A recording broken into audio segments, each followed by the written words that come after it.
Hi everyone, my name is Chris and I'm a female to male transgender person. Today is my story.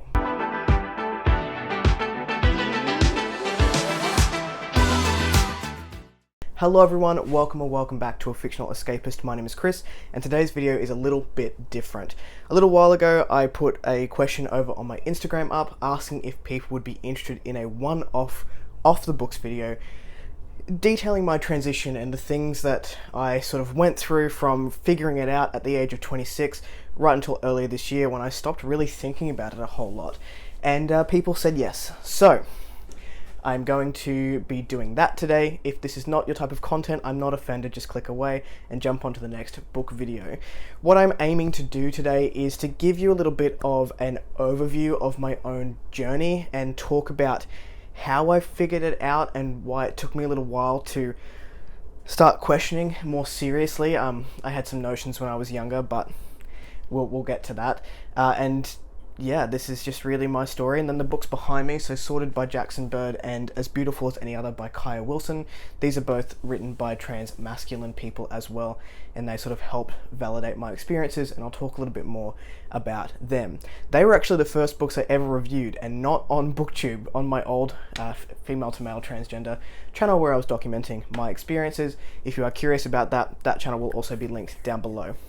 Now, a couple of notes before we get into this. This video is not scripted. I don't know how messy this is going to be. I don't know if it's going to make a whole lot of sense, but I'm going to try and keep it fairly concise as well as explaining as much as I can.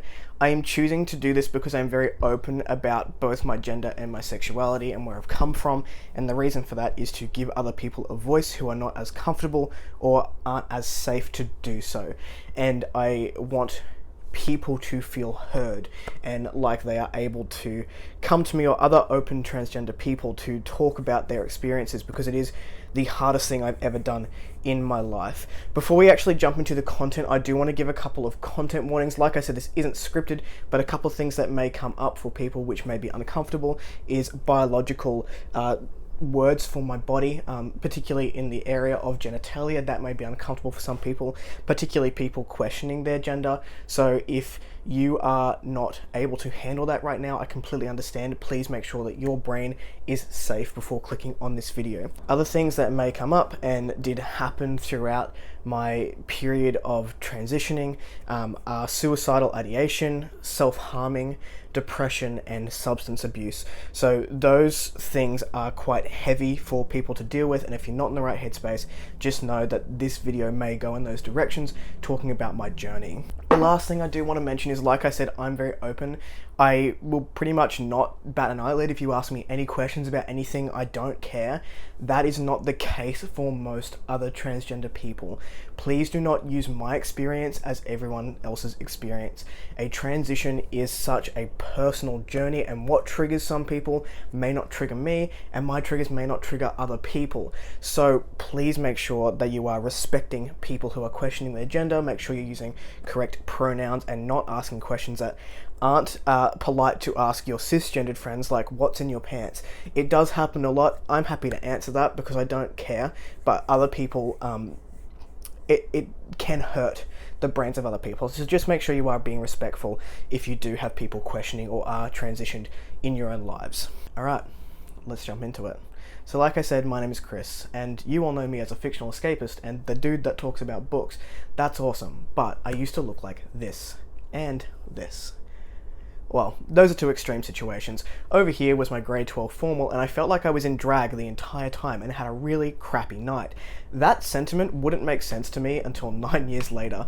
And this one, I was pretty sure I was trying to impress a boy in the same situation. Every time I femmed it up a little bit, I felt like I wasn't me. I used to really just get around in basketball shorts and baggy jeans and something that would cover my chest so no one would know that it was there. It was actually quite it was actually a point of pride for me that I had such a small chest. I didn't really care about that or having breasts. I was more comfortable being unnoticed. Again, things that didn't make sense until many, many years later. This is going to be a long video, so we've got some H2O in the Christmas cup. I figured this out at 26, which is a lot later than some people and a lot younger than others. There is no age limit on figuring out your gender identity and being your authentic self. For me, it happened at 26, and I went through a fair bit of gender therapy and gestalt therapy. I'm not sure if that is the correct word, but I went through a number of different therapists to try and figure out why it had happened a little bit later. And some advice that I got from those therapists was maybe your brain wasn't ready to accept it just then. Maybe there were other things in your life which were taking priority, which for me was 100% the case. When I was a kid, I didn't have a bad childhood, not at all. I'm very thankful for my parents, but there were things happening when I was a kid which shouldn't have happened to someone of that age. And I was 12 or 11, 12 when I realized that I had to now be an adult and I had to grow up and make sure that I was looking after my little sister at the time. That basically occupied my mind for the entirety of high school and into my early 20s until I moved out of home. And then I was in a relationship which wasn't the best for me for about 8 years after I came out as a lesbian. And yeah, it wasn't the best, and I wasn't in a safe place to be able to come to terms with what was happening in my head. Ironically, I'd had conversations about transitioning with people that when I started seriously questioning it, I went back to those people and looked at old conversations when I had talked about it, 5, 6, 7 years beforehand, and now was only coming to terms with it. It just happens. Our brains are wired differently for reasons, and at 26, when I started my relationship with my now wife, apparently was the time when I was safe to do so. So this wasn't a gradual realization for me, at least not until after I had that holy shite moment, which I'm going to go through now. So my identity, or my questioning of my gender identity, hit me like a freight train. It was unpleasant and it was brutal. My now wife, so Rachel, and I were very new to each other. I think she'd only just moved in to the house that I had previously had with my ex, and we'd gone out shopping into the mall and we'd spent a couple of hours shopping, and then we got hungry. And as you do, sometimes hunger turns to hanger, turns to things that shouldn't be said. But that was the catalyst for all of this.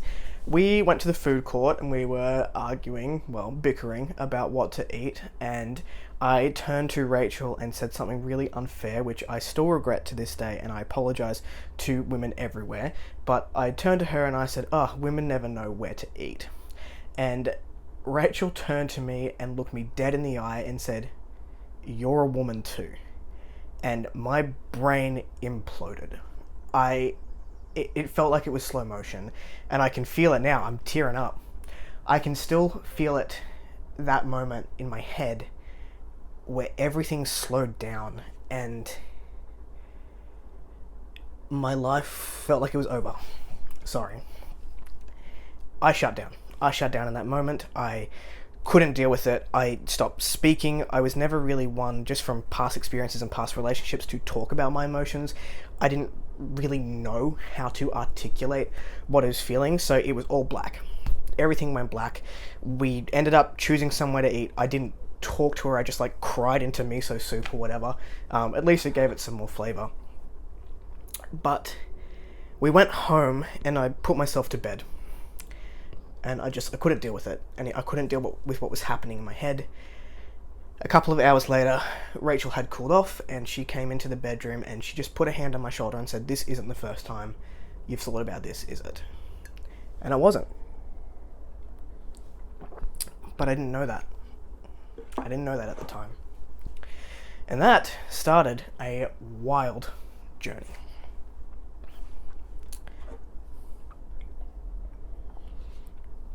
I'm probably going to keep these pauses in just for, this is real. It's a real story and it sucked, but it is what it is. From there, I went into a pit of trying to figure out what the F was happening in my brain, because nothing made sense anymore. And I was questioning my entire life up until that point. I went into this pit of research and finding other female to male people or transmasculine people. I thought maybe I could, just pass it off as something like a phase and convince myself that no, I was actually fine as a lesbian and I didn't have to change anything. But the more and more I researched, and the more and more I was trying to convince myself that I wasn't this person and that I didn't have to do this to be happy, the more miserable I became by not going forward. And the imposter syndrome hit hard. I was questioning why this was coming up now when I'd previously lived quite happily in my own, bubble as a lesbian, and, there was just a lot of questioning that happened. Suddenly, my insane jealousy of men made sense. It wasn't that I didn't like them, it was because I wanted to be them. And putting those pieces together took a lot of time. And the more and more that I watched these videos, and I was on the Reddit subreddits for FTM people, I was like, this is making more and more sense. So the realization happened around August. I think it was before my 27th birthday, just before my 27th birthday. And in December of that year, I started to ask my friends to change pronouns. I thought for a hot minute that maybe I would sit in the non-binary camp and not have to change my body at all, just be masculine presenting like I already was, and it didn't stick. It felt uncomfortable, it felt weird, and it just didn't work for me. So I asked Rachel and some of my closest friends to start using he, him pronouns, and even that felt weird. And that weirdness for those new pronouns, even though I enjoyed it and I definitely preferred it to the she, her pronouns, it still feels weird because it's a language adjustment, and that does happen for people who are transitioning. So if you're out there and you've transitioned or you're questioning it and you still feel weirded out about your pronouns, it's fine. It's normal. It is normal, I promise. And then I sat down with my family. So my mum, my dad, and my sister, we've all been fairly close throughout our lives just from shared experiences.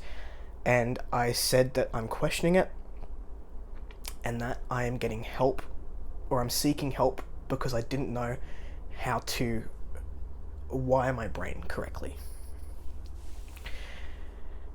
They were all supportive. I've been extremely lucky in this transition. To be completely honest, I haven't felt any backlash really. There was one time, which I'll get to, which sucked, but at the same time, I have been extremely lucky.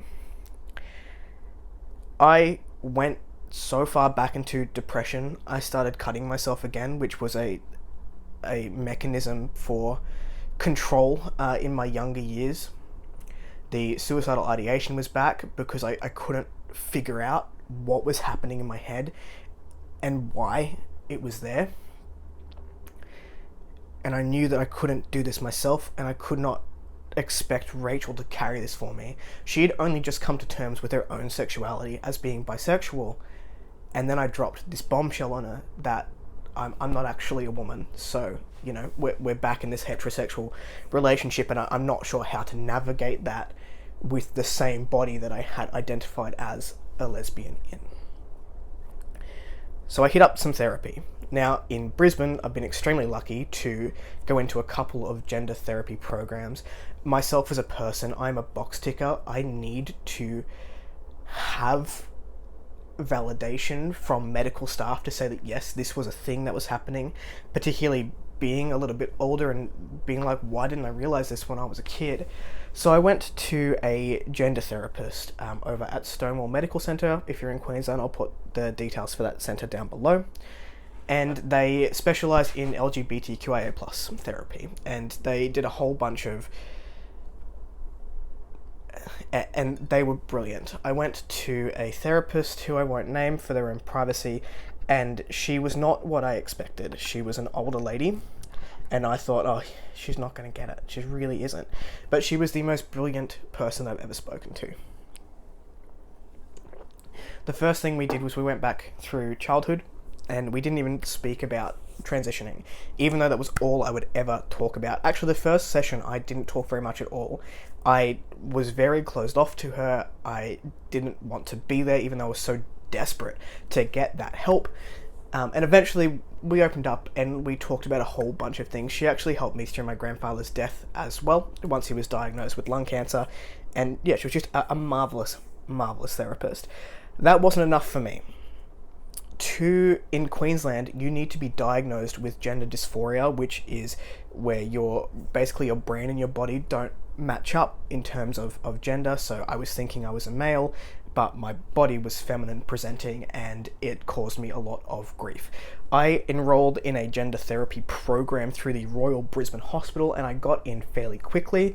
That is not the case anymore. There is a wait list. I was very lucky that there was a cancellation for someone at that point, and I got in. So I was at the point where I was having these gender therapy sessions every 2 weeks, and the hospital stay went for about 5 months, I believe. What the therapist at the hospital did was had a look at my past to see if there were any signs. And of course, there were plenty of signs. Even when I talked to my parents now, they said, oh, I think in a way that we knew.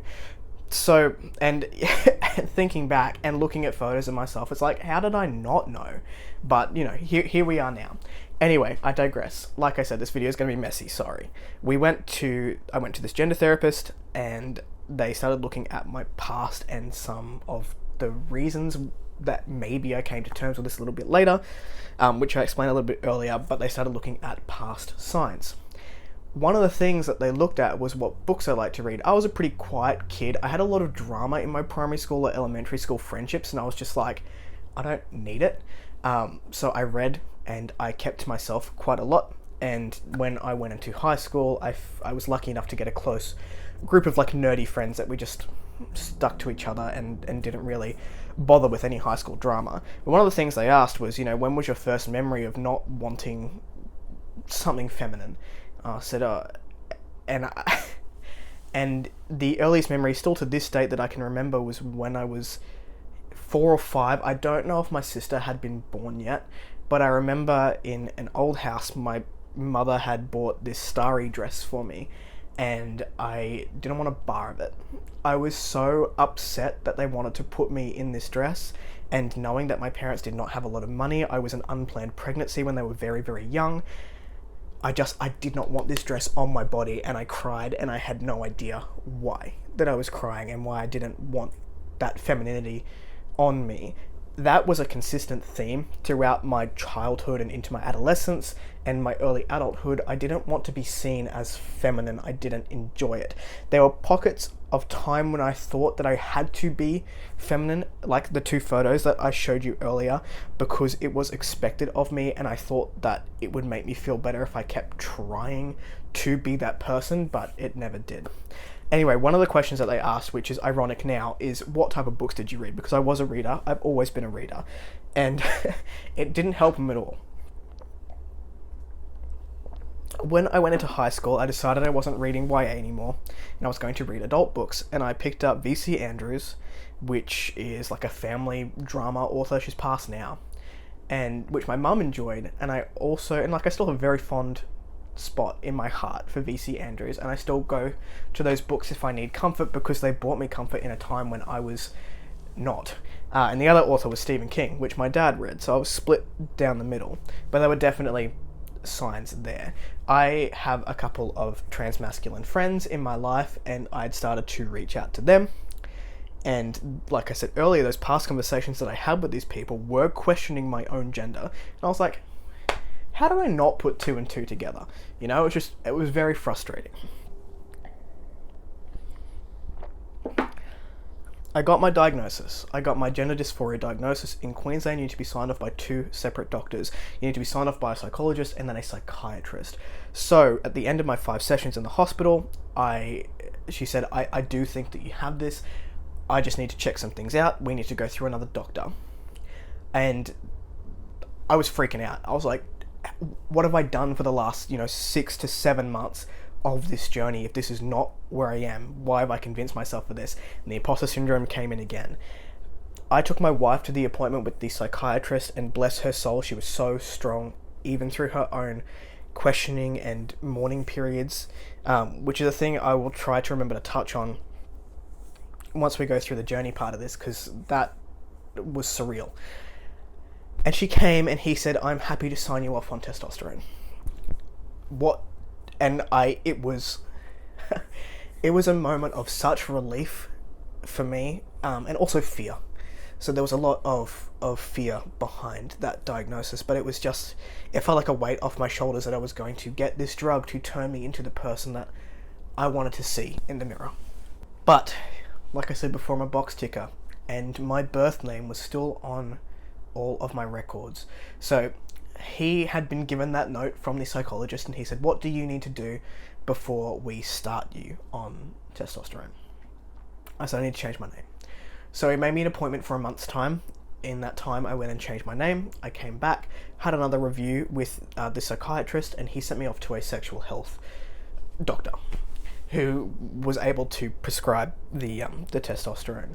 So that second appointment, I took the day off work because every time I had one of these appointments, my brain was shot.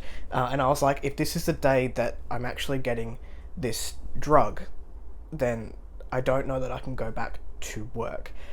So again, Rachel came with me and I got signed off on testosterone. And I asked him then and there, I said, if I go and buy this today, can I start today? And it was the 12th of July. By this point, 12th of July, 2019. And I didn't want to start on the 13th because I don't like the number 13. Call me superstitious. And he said, yeah, I don't see why not. So I started on Testagel. I'll put a photo of it here. And it was 4 pumps per day to be applied. It was a topical sort of gel. And I put it on my arms. And if my arms, they did have a reaction to it, they got a bit scaly, so I then put it on my stomach and I would alternate between the two. I was on Testagel for 4 to 5 months, and I freaked out in the first couple of days on Testagel. Again, that imposter syndrome, should I be doing this? You know, why am I doing this? Is this the correct thing for me to be doing? And I took to any form of online forum that I could to ask these questions. Excuse me. And the one thing that came back was, how do you feel when you put it on? And every day I was so excited to put this gel on my body, and I could start feeling and seeing the changes within the first couple of months. And the best advice I got was, this isn't going to happen overnight, and you will get frustrated at how slow this is. The best advice I ever got was, this isn't going to happen overnight. When you start telling yourself, if you're waking up in the morning and your brain is saying that you should not be doing this, that is the time to stop. But I kept waking up and wanting to do it and feeling excited about doing it, so I continued on. And I was on that gel for 4 months, like I said, and then I switched to Reandron, which is a injection in my bottom that happens every 12 weeks. It is an intramuscular injection, and sometimes you can take 12 to 14 weeks depending on your cycle, but I tend to get my blood work done every 12 weeks just to make sure that I'm not going too high or too low, because that can also cause issues. That was the journey to testosterone. During that 12-month period of having that holy shit moment to going on testosterone, it was a whirlwind of emotions, and it got to the point where I was drinking myself to sleep because I couldn't deal with it anymore. That is not a healthy way to go. I highly do not recommend it because the next day sucks.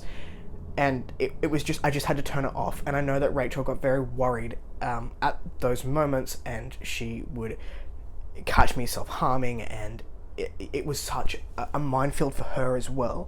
And what I wanted to bring up during that moment and why it is so hard is because I was 26 when I figured it out. I was 27 when I started testosterone. Between that time, I watched people in my life mourn me as if I was dead, because to them it felt like I had died. And that was probably the hardest thing for me to go through, was watching, this person that I loved who was also going through this transition. Transition is an extremely selfish process, and it has to be. But other people come along that ride with you, and you, as the person transitioning, need to try and be aware of those people as well. And Rachel was that for me. She was a massive support, but I also caught her, crying and going through it. She very honestly talked to me about, can I do this? Can my person go through this thing, and can I stick with them? Remembering we were very early on into our relationship when I started questioning, only a couple of months. And she did, but it was a hard time for both of us to go through, and it was a hard thing to watch people cry over you when you were still alive. My mum had it too. During that year as well, my emotions were screwed. I felt like I'd gone back to being a teenager where I could not control anything. I could get up, I could do my 8 hours of work, and that was it. Anything outside of that, because it was an act at work. I put on a show, I came back, and I had to deal with it again, and I couldn't. But we're here now, so that's good. Which brings us to top surgery and what that is all about. So at the end of my journey or getting on testosterone, at about the 4-month mark, I had put enough money away to get top surgery, and I had friends who had gone through top surgery with this particular doctor who were kind enough to let me know her fees, so I had a bit of a ballpark about where that was. Top surgery is where they cut your breasts off as a female to male or a transmasculine non-binary person, and to basically stop them from showing, you can wear a binder. I don't have one anymore, but I donated them when I didn't need them anymore, but I will put a picture of what they look like. This is sort of a compression vest which flattens the chest. I was very, I was lucky in my opinion. I already had a fairly flat chest. I couldn't really see the difference, but my nipples were pointy and I didn't like that. So I wore the compression vest to make my chest look like pecs, essentially, like they do now. And I didn't like that they were that way. I had many questions, particularly my father-in-law, who was like, why do you need to go through this surgery? Like, it's fine. And for my own peace of mind, I had to go through with it. Like I said, I was quite fortunate. I had a peri-areolar incision, which means I don't have a lot of people go through the double incision, which is where you get the scars underneath the chest. I had a peri-areolar incision, which they basically just sucked the tissue out of my side. I've got 2 tiny little scars over either side of my chest, and you can barely notice them. So I went in, I had this surgery. It cost me about $12,000 out of pocket. And I came home. It was a fun time for people in my life because you really do have T-Rex arms. I was like this for about 2 weeks. I couldn't do anything. And the bathing situation, you weren't allowed to bathe at all for the first 7 days. And then you would go and get the drains out. And my 7 days was a weekend, so I ended up like not bathing for 10 days. Oh, Rachel not leaving me in that time is really props to her. But, there's that. That's what love does for you. It was stanky. So I had top surgery, and I was still feeling a bit weird, so I actually had top surgery at the 10-month mark. So my consultation was at 4 months. I had the surgery at the 10-month mark, just from when they could get me in and when I could get about a month off work for recovery. Luckily, I work a desk job, so I don't really have to do all that much in terms of manual labor, so I was able to get that time off and just rest and recover. And that was the last thing really in terms of the journey. I have no intentions of getting bottom surgery. I don't have a lot of dysphoria about what I got downstairs. It doesn't bother me in my day-to-day, and also I can't afford it. So there are 2 types of bottom surgery. If you're interested, there is metoidioplasty, which is they take the growth that happens in the clitoral region. So on testosterone, the clitoris does grow and it resembles a very, very small penis. I'll put a content warning for this because it can trigger some people. And then you have phalloplasty. Phalloplasty is where they take the skin, most likely from your non-dominant hand, and they create a phallus out of that, and you can get a vaginectomy as well, where they close up the hole.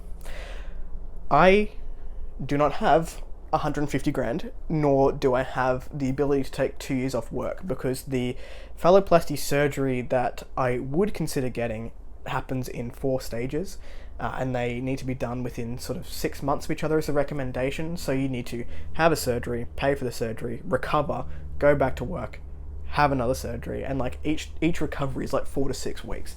So that's not for me. It is not the way that I'm going to, not the path I'm going to go down, but I know other people cannot live without it.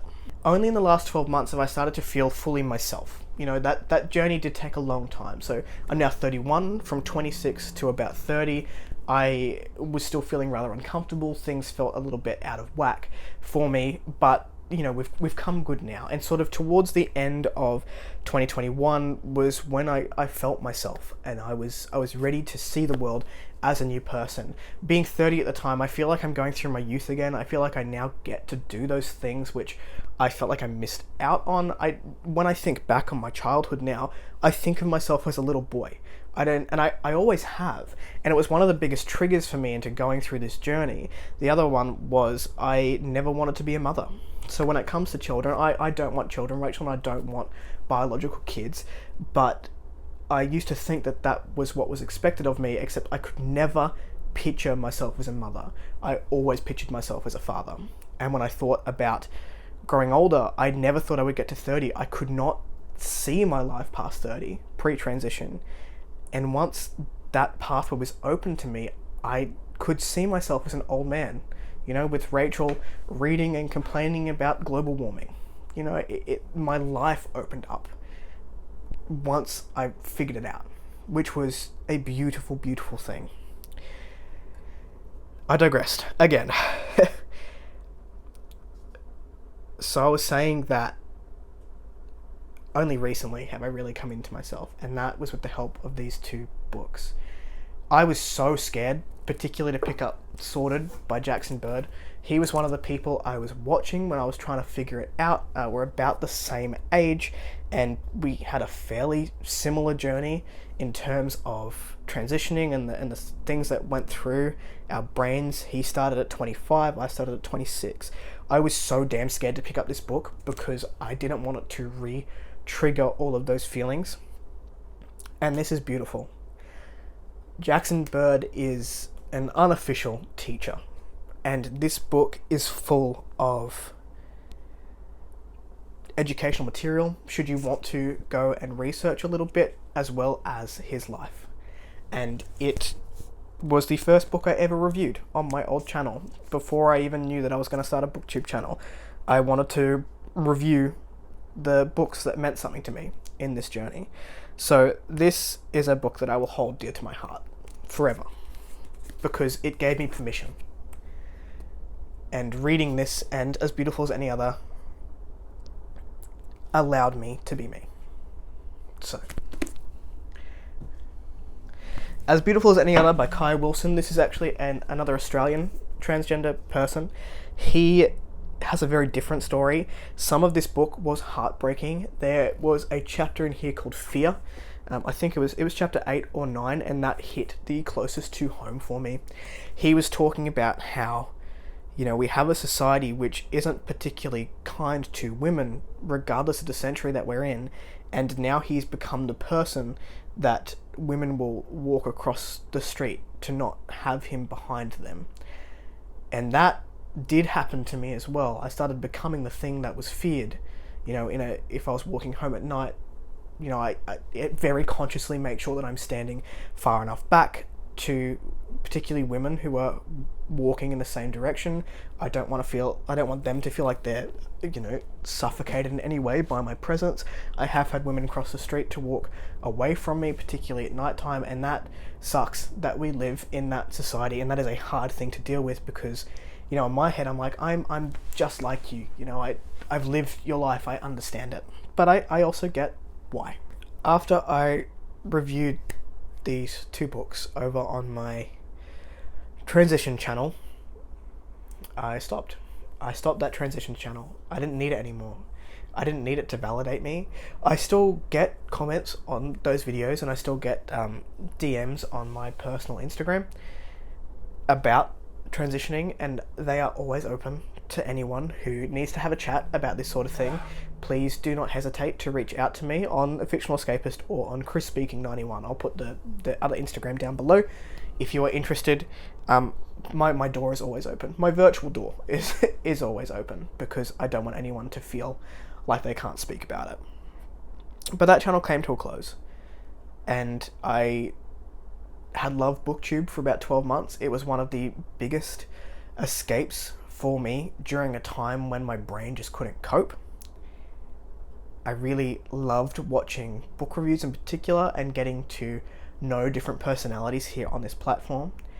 And I was questioning whether I was going to make one myself, knowing that I did want to go into a more indie and self-published side of things, that, it's not as big. And it's been one of the best things I've ever done. Transitioning and coming on BookTube. They're my personality. I feel like that's my personality at this point. But that was my journey. What a wild ride. If you have any questions, feel free to message me personally. You can put them down below. If they're not rude, I will answer them. Like I said in the beginning of this video, I do not have any qualms about answering some of those personal questions that other people may, so you're welcome to ask them. If I think they're particularly heinous, I will let you know. But that was it. If you like the content, give it one of those. If you want to see more of it, click subscribe at your will. I'll catch you in the next video.